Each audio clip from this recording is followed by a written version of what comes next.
because I've done that before. Okay, we're recording. Okay, guys. Hi, this is Heather Morrison with Bold Beyond Belief, and thank you so much for joining me for another installment of Bold Breakthroughs. I want to welcome my guest this week. It is Farrah Blakely. Let me read you a little bit about her, and then we will get started. So, Farrah and I met on a Facebook group called the Connection Hub, which is for speakers, authors, and coaches. So if you're one of those three, I highly recommend going because it's an incredibly generous group.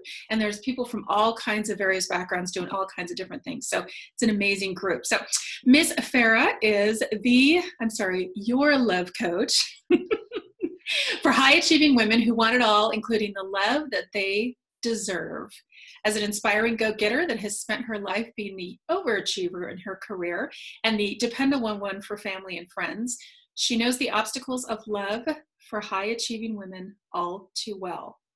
With a master's degree in organizational leadership and certifications in life coaching, Reiki, right, and mindfulness, Farrah created a method that we're going to talk about a little bit about today, and her writings have been featured in Thrive Global, Medium, Savannah East, and Voyage Dallas magazine. So quite the accomplished list there, Miss Farrah. So welcome, welcome, welcome. Thank you for having me. I'm very excited to be here. Absolutely. So I wanted to have you just kind of take us on a brief journey of how you came to be what you are and doing what you are today. Absolutely. So it started when I left my marriage. I was fairly young, just right at 30, 2 young kids. My marriage was very toxic, and I didn't want my kids growing up believing that that's what love looked like and that's what it felt like being in a relationship. So it was either, settle and stick it out and watch my kids repeat, what we created, or it was let me get out now and show my kids what love should look like. So that's what I did. I was able to have a better relationship with my ex-husband by co-parenting and creating that relationship for our children. But during that process, when I left, I didn't know what I was going to do with being a single mother with 2 small kids. And so I knew I loved to learn. I was a quick learner. So I was like, I'm going to go back to school, get my bachelor's degree, get my master's degree, dive into my corporate career and really just climb the corporate ladder so I can have that lifestyle. Well, doing that, I realized I don't like this. I don't like corporate. This is not my thing. And so it created a lot of unhappy feelings, a depression state that I fell into. And I but over time, turned to life coaching for myself to get help for me and meditation. And through that, I saw the transformation and I loved it. I was like, oh my gosh, if I could help someone else using these tools, that would be phenomenal. And if I could just do that over and over and over and over again, I would be contributing to a better world. So that's how I kind of got to the space of becoming a love coach. And I wanted to help women who were in situations where either they're not getting the love that they deserve or they're ready for love, but just struggle with it and getting themselves out there to date. I wanted to kind of help them reach this emotional empowerment when it comes to love and dating. So. I love that. And I love that you realized pretty early on that corporate wasn't for you and you left, because I think so many times, especially as women, we suffer silently, right? We just hang out and, well, this is what I have to do. I have kids to support. This is just what I have to do. I guess I just have to be a big girl and do what needs to be done. So I really applaud you that you were like, no, this isn't working for me. I got to go do something else. And then you went and did it, right? There's one thing to talk about it and complain and moan about it all the time. And then to actually do it that's where the bravery comes in. So good for you. Thank you. Thank you. Yeah. So what were some challenges? Because I'm sure you met some, because the journey of entrepreneurship is never a smooth, flatly paved one. So what were some of the challenges that you met along the way, and how'd you overcome those? So very quickly, jumping from a corporate employee mindset to an entrepreneur mindset I realized there was a huge gap there. So, when you work in corporate as an employee, it's just a totally different mindset. And when you try to transition to entrepreneurship, really all of your insecurities and all of your fears come to the surface really quickly.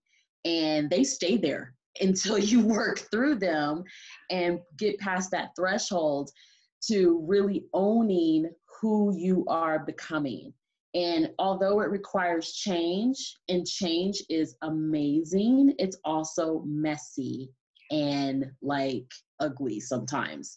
And those are the challenges that I discovered very, very quickly. Like there's nothing glamorous about entrepreneurship until you're like on down the road and you've hit your first million, and then it becomes glamorous. But when you're going through it, it is your insecurities come to the surface very quickly. Yeah, I'm really glad that you brought that up, because when I made the transition from corporate to entrepreneur, we try to make that usually we're running away from corporate. I don't want to be told what to do anymore. I want to be my own boss. And you all of a sudden find yourself in a position where there's no more HR department. There's no more tech department. There's no more marketing department. There's no more sales department. That's you. And you are your own product now, right? You've developed your own product, and it brings your level of vulnerability to a whole new level, like you talked about. So yeah, I'm really glad that you brought up that point, because that's, I don't think a lot of people give that a lot of thought when they think entrepreneurship. They think long hours, they think, but they don't think about the mind work that you have to do to be an entrepreneur.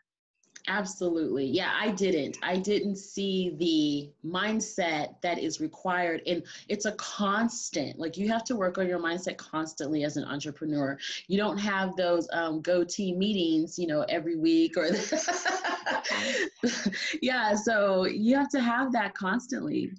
Yeah, it's funny. I just went online today and I put a little post on Facebook that I had a little temper tantrum because I went and started noticing how many people were doing the same thing which I've known for years, right? How many people do something very similar to what I do? And I thought, wait a minute, how many real estate agents are there? And in my state alone, there's 1.2 million real estate agents. Wow. So every market is saturated, right? Yes. So you just have to, and that comes from a scarcity mentality versus an abundance mentality. So yeah, you're right. It's a new level, new devil. It doesn't matter where you are in this journey. There's always something else to be working on with your mind. So what's your passion project right now in your business? Ooh, I love that question. So my passion project right now is magnetism and the power of magnetism. So it's a really interesting component of attraction and dating that I think we really don't understand it. We think we do, but we really don't when it comes to human magnetism and the connection piece of that, and where that sits in your energy when you meet people, when women are meeting men, vice versa. So I'm really diving into that, and I'm creating a man magnet boot camp. I love that. Oh, that is awesome. Yeah, dating can be a scary thing. Please do not go at it alone. It is. Yeah. It's very intimidating. It's a lot going on out there. So yeah.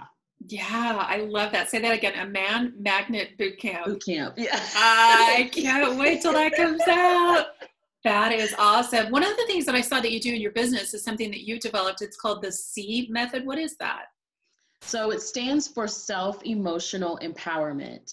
So a lot of times with dating and being vulnerable and dealing with love, a lot of times we have emotional residue from past love experiences or failed relationships, and we carry that with us as we go forward into the next relationship or the next experience, not realizing that that's where we're making decisions from, but it is where we're making decisions from. And so we create what I call love blocks that blocks the love we deserve, and instead we get the love we're used to, which may not be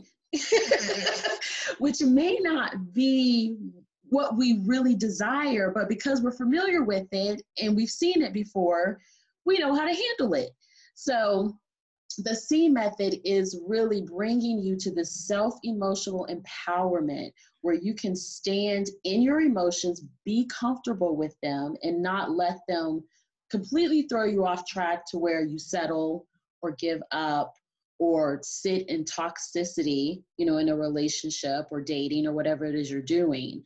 So that's what the C method is. I love that. And I so wish that I had that. So a little background on me. I met my husband online on Match.com. And I remember, I mean, dating is online is not for the faint of heart. I remember, you know, so many times where I'd come home and at that time you could, I don't know if you could do it now, but you could see if people were online, you know, that you, yeah. And so I'd get dropped off at the door. I'd run to my computer. I'd look online and I'd see the guy that just dropped me off. He was online. I was like, what? And then I realized, no, you're online too. Like you're doing this too, right? You're doing this to yourself. But what's interesting is that I realized that I wish I had had somebody like you, because that whole empowerment piece and that awareness piece, I was dating, it was the dating scene, but it was amplified, right? Because now I had access to a lot more guys, right? But I kept finding the bad guys. Like I was the man magnet for the bad project guys. Was horrible. And then when I went through my like self-discovery phase, which sounds like something that you could do, you could help people through. I'm not kidding you, Farrah.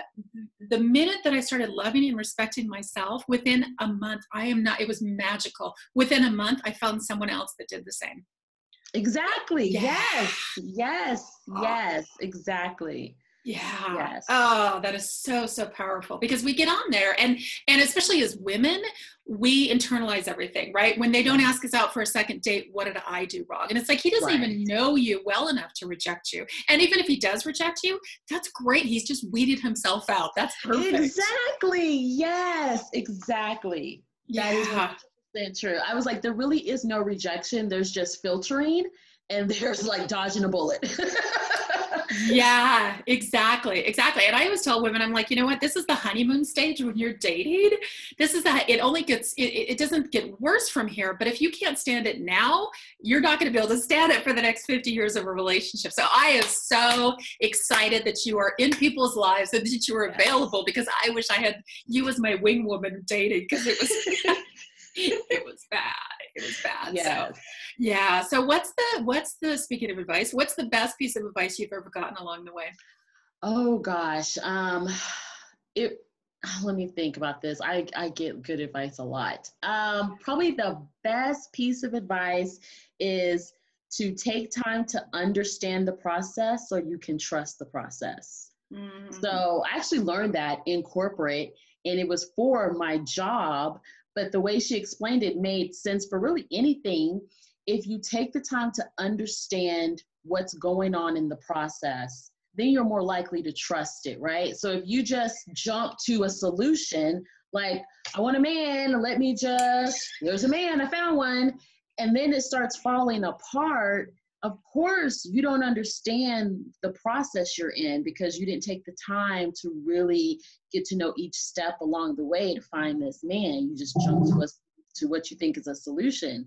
But when you understand it, then you trust it. You're like, oh, I know what this is. This right here, this is just an introduction. This is just this. So, awesome. Yeah. Perfect. So what's a habit that's been really instrumental to your success in your entrepreneurial journey? Oh gosh, meditation. Oh, I heard that all the time. Yep. Yeah, meditation, I can't tell you. I do it twice a day, 10-minute blocks. That's my little daily self-care, self-love habit where it's just for me, and it gives me clarity. It allows me, like, I'll meditate, and then after I meditate, like, I get drop-ins of like creativity or ideas, or I remember like, oh yeah, we should do this. So I can't speak highly enough about it. I wish everyone would do it. I know maybe, everyone can't do it, but I wish they would. We would have a different world. Yeah, I totally agree. I think that, whoa. A little echo there. I think that the genius a lot of times happens in the quiet, and I don't think we give ourselves enough quiet to process. It's like when you have children. Imagine if you had 8 children coming at you all the time, and you literally say to yourself, I can't even think. And yet that's what we do to ourselves all the time with our own thoughts, right? Yes. So when you sit in the quiet and clear that out, that's when the genius happens. So I'm so glad you brought that up. And I'm so impressed that you do it twice a day. That's amazing. Yeah. And so with the schedule of, working, like, maybe I might do sales calls, I'm doing an interview, I'm doing, making content, whatever. So it's like, how can I do this where I can sustain it and it feels good? It doesn't feel like a chore. So I was like, you know what? I'll break this up into like little mini segments of meditation, and I can do that and sustain it. Yeah. So And you have to find something that works for you. yeah, yeah. Absolutely. So and usually most people get asked the question, like, what is something you wish you would have done differently? But I like to ask people, and you're welcome to answer that question as well. But I also like to pose the question, what's something that you're really grateful that you did do in your business early on? I'm grateful that I left my marriage when I left my marriage. Yeah. And I say that because if I had stuck with it, I would have influenced people just as negatively as I have positively influenced people. So I tell people lack of love is also influential in the people you come in contact with as Mhm. well. So when you're not receiving the love that you deserve, you are still influencing from that space when you come into contact with different people, your family, your friends, whatever. Just like it would if you had an abundance of love, you would be influencing people you come in contact with. Yeah. So Yeah. yeah. And a lot of times, especially with children, it's what's caught versus what's taught, right? So if you're saying Yes. one thing, but you're doing another, they're watching Yes. your actions, they're watching your behavior, and everyone in your life is too, not only children. So really important. Oh, I love that. Yes. So what have you been feeding your brain? I love to hear what people like, podcasts or books, or what kinds of things are going on right now for you. Oh gosh, I'm really into books right now. So there's one book I'm reading. Um, it's called Pussy a Reclamation. Love it. Love it. So it's by Regina Thomas Howard. It's a fantastic book. I recommend every woman read this book. It really Writing is it down. about empowering yourself through your sensuality, your sexuality, and just understanding yourself better. Fabulous book, the way she explains everything. The other book is an old book called How to Play the Game of Life by Florence Scovel Shinn.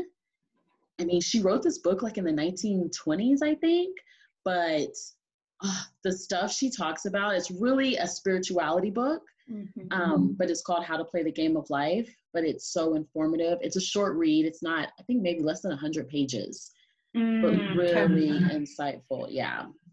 How to Play the Game of Life. I'm writing that one down.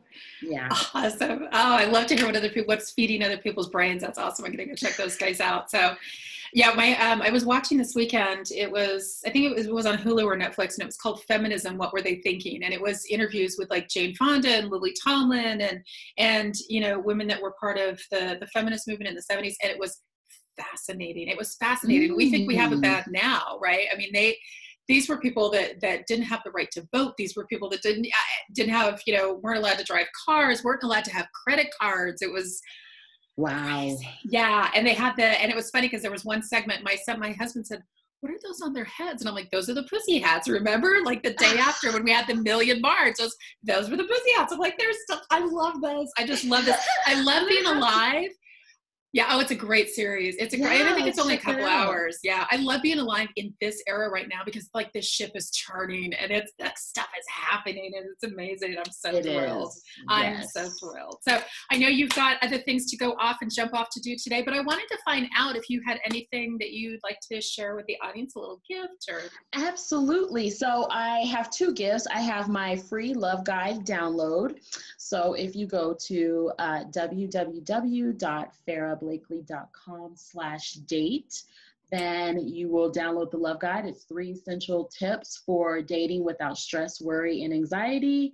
And then I teach a free masterclass every month. So for the month of March 6th, actually, I have my masterclass coming up, Master Your Flirt Game. So, master your flirt game. So, if you feel awkward flirting, or you just don't know how to flirt, or you don't know how to initiate conversations with men, then you should come to this class. And that is at www.farrahblakely.com/flirt. Love it. And I will make sure to put the links down, excuse me, put the links down below for that as well. And I would argue that even married people could get something out of that flirt class, because I think that especially when you have children and you've got stuff going on, you forget how to flirt, right? It becomes about, what you're having for dinner. It's not about flirtation. So Exactly. I think we can all learn from that class. I would agree. Yes. Absolutely. And so how can people work with you? Like, what does it look like to work with you? They just contact you on your website, or how does that process get started? So they can contact me. I'm on Facebook, so Farrah Blakely Love Coach. They can contact me there or reach out. I have a 90-day one-to-one coaching program called Love by Design, and it's where I partner with you and we design the love life that you deserve. So that incorporates healing old love wounds, helping you with your online dating profiles, helping you select pictures for your online dating profiles, helping you respond to text messages, emails, whatever it is, and then working through up-leveling your confidence for dating and dealing with men and how to be on Zoom date calls and all the things that are involved with dating. So by the end of the 90 days, you have this extreme confidence. I like to call it sexy confidence that you're oozing.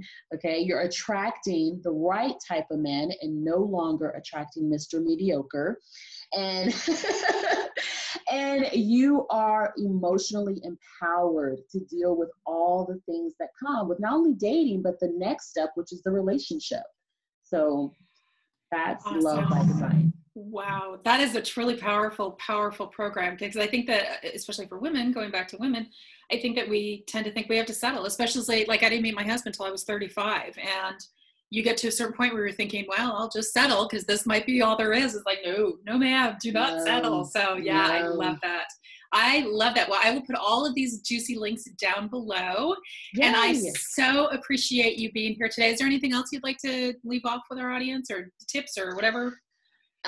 Exactly what you said. Like, you don't need to settle, and actually you have better pickings the older you are when you find love, because you're more mature emotionally, and so are the men.